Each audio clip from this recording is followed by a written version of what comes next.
sa bahay kasi ginamit namin din sa Barako. Ngayon ito na yung ano, ginamit namin yung Motol 1040.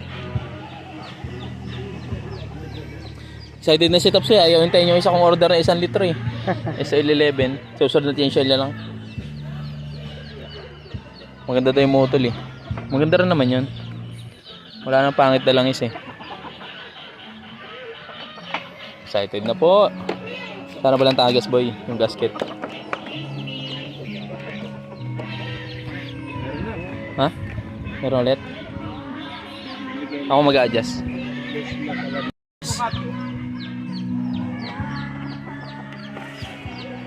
Patikan pa. Rough road.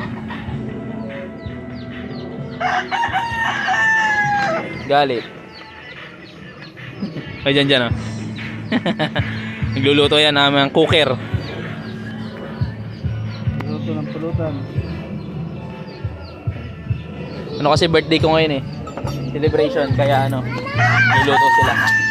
Ang ating cooker. Si Sir Ernest.